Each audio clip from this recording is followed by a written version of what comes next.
नमस्कार दोस्तों, बात करते हैं भारत के संविधान की। भारत के संविधान को बनने में तकरीबन 3 साल लगे। ये काफ़ी लंबा समय था और इस पर संविधान सभा के सदस्यों ने भी डिस्कस किया। बाद में भी ये डिस्कस हुआ कि भारतीय संविधान सभा ने बहुत ज़्यादा समय लिया। संविधान सभा के सदस्यों ने दुनिया भर में जो संविधान बने हैं वहाँ पर किस किस संविधान सभा ने कितना समय लिया है उनकी बात की थी। और ये भी डिस्कस किया था कि कुछ देशों के संविधान बनाने में काफ़ी कम समय लगा, जबकि कुछ देशों का संविधान बनाने में भारत से भी ज़्यादा समय लगा। तो वो सारा डिस्कस करते हुए उन्होंने ये बात कही कि कुल मिलाकर के जो समय लगा है वो जस्टिफाइबल है, क्योंकि उसी तरह की परिस्थितियाँ थी।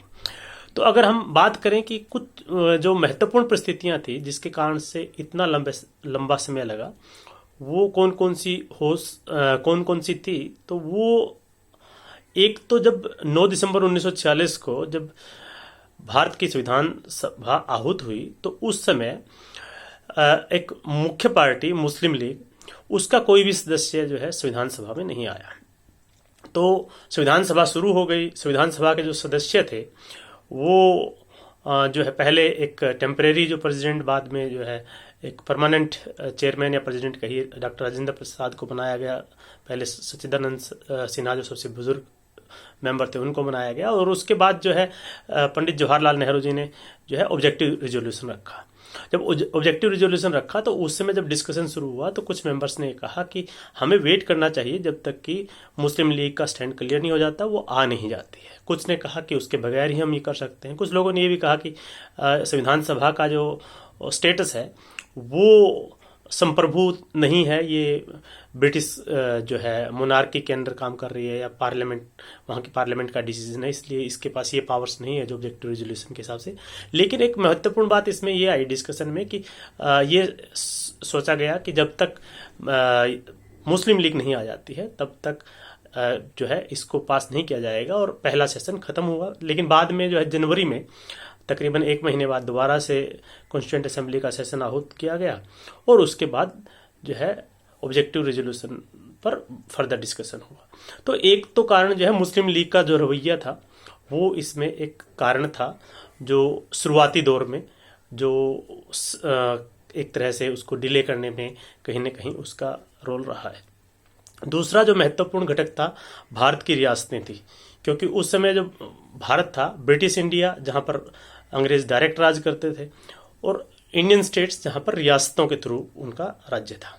तो रियासतें जो थी वो नहीं चाह रही थी कि उस विधानसभा के प्रोसेस में मिलें, तो इसलिए वो नेगोशिएशन कर रही थी। उनका रिलेशन नए जो व्यवस्थाओं में किस तरह से होगा, ये उनका एक कंसर्न था और उस पर काफ़ी लंबे समय तक नेगोशिएशन हुए। और उसके बाद धीरे धीरे अलग अलग जो रियासतें थी उनके मेंबर्स जो हैं संविधान सभा में आए। तो एक कारण ये भी रहा है कि जो भारतीय रियासतें थी उनके साथ नेगोशिएशन और डिस्कशन में उसमें भी समय लगा है, ये भी एक कारण रहा है। फिर जो है एक ये था कि जो सिचुएशन थी वो भी बदली, क्योंकि जब कैबिनेट मिशन प्लान के अनुसार जो है संविधान सभा आहूत की गई थी, लेकिन बाद में अंग्रेजों ने भारत का विभाजन कर दिया, तो उसके हिसाब से उसका जो ऑब्जेक्ट था वो भी चेंज हुआ। और भारतीय संविधान सभा जो बाद में पहले अलग तरह का एक संविधान बनाना चाहती थी, तो जब पार्टीशन जो है ये पक्का हो गया कि पार्टीशन होना है, 3 जून प्लान जो आया उसके बाद, तो फिर उसमें अलग तरह से संविधान सभा के सदस्यों ने डिसाइड किया कि अब भारत का संविधान किस तरह से बनाना है, जिसमें स्ट्रॉन्ग सेंटर होगा, ये सब होगा। तो जो परिस्थितियां बदली वो भी कहीं ना कहीं इसका एक कारण रही है। फिर एक महत्वपूर्ण कारण ये था कि जो संविधान सभा थी वही लोग सेंट्रल लेजिस्लेचर का भी काम कर रहे थे। एक तरफ तो वो भारत का संविधान बना रहे थे, भारत के संविधान पर डिस्कशन कर रहे थे, दूसरी तरफ वो उस समय जो ज़रूरतें थी जिस तरह के कानूनों की, जो कानून नए बनाए जाने थे वो सब कानून भी बनाते थे। तो बहुत बार ऐसा होता था कि सुबह का जो सेशन है उस समय एज ए कॉन्स्टिट्यूएंट असेंबली बैठ रहे हैं, बाद में वो एज ए लेजिस्लेचर बैठ रहे हैं, तो अलग अलग समय पर अलग अलग उनका फंक्शन रहता था। तो उनको दोनों काम करने होते थे कि कानून बनाने के भी और संविधान बनाने का भी।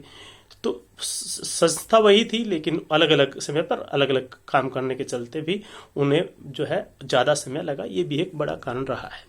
भारत का संविधान दुनिया के सबसे बड़े संविधानों में से एक है, इसलिए इसका जो डिस्कशन हुआ, डिस्कशन भी जो इम्पोर्टेंट इश्यूज थे, जहाँ पर एक तरह से पूर्ण सहमति नहीं होती थी, तो उस पर डिस्कशन होते थे लोगों के अपने अपने, जो क्योंकि उस समय के बेहतरीन दिमाग वहाँ पर थे देश के, तो वो अपना डिस्कशन करते। तो डिबेट और डिस्कशन में भी काफ़ी लंबा समय इसमें लगा है। फिर एक बड़ी बात यह है कि कहने को 3 साल कहा जाता है, लेकिन इसमें तकरीबन 165 दिन काम हुआ था। तो 165 दिन जब काम हुआ तो 165 दिन जो है वर्किंग डेज उनके रहे, उसमें भी वो आधा टाइम उन्हें जो है एज ए लेजिस्लेचर की तरह से काम करते थे, आधा टाइम कॉन्स्टिट्यूशन मेकिंग प्रोसेस में काम करते थे। तो उस तरह से जो 165 दिन उन्होंने लगातार काम किया, उसमें ऐसा भी समय रहा था कि जैसे जनवरी 1948 के बाद जब ड्राफ्ट कॉन्स्टिट्यूशन बन गया और ड्राफ्ट कॉन्स्टिट्यूशन को जो है डॉक्टर भीमराव अंबेडकर के द्वारा जो है कॉन्स्टिट्यूंट असेंबली में रखा गया, तो उसके बाद जनता के लिए, ताकि लोगों के कमेंट्स आ सके, तो उसके लिए भी तकरीबन 6-7 महीने का समय रखा गया। और देश भर से जो इंडिविजुअल के, ऑर्गेनाइजेशंस के, लोगों, इंडस्ट्री के या किसी भी तरह के जिनका इंटरेस्ट था, उन्होंने अपने अपने जो है सजेशंस भेजे, अमेंडमेंट्स भेजे। तो वो एक समय था जो लोगों के कमेंट्स के लिए रखा गया। उसके बाद फिर वो जो है लोगों की तरफ से अमेंडमेंट्स आए, मेंबर्स की तरफ से अमेंडमेंट्स लिए गए, तो हज़ारों की संख्या में अमेंडमेंट्स आए, वो भी डिस्कस किए गए या उनको किसी को नेगेटिव किया गया, किसी को अडोप्ट किया गया। वो भी एक बड़ा कारण था भारतीय संविधान सभा के द्वारा संविधान को बनाने में इतना समय लगने में। आपको और क्या क्या कारण लगते हैं कि जिस कारण से भारतीय संविधान सभा ने इतना समय लिया भारत का संविधान बनाने में? मुझे जो लगता था वो मैंने आपको बताया। नमस्कार, धन्यवाद।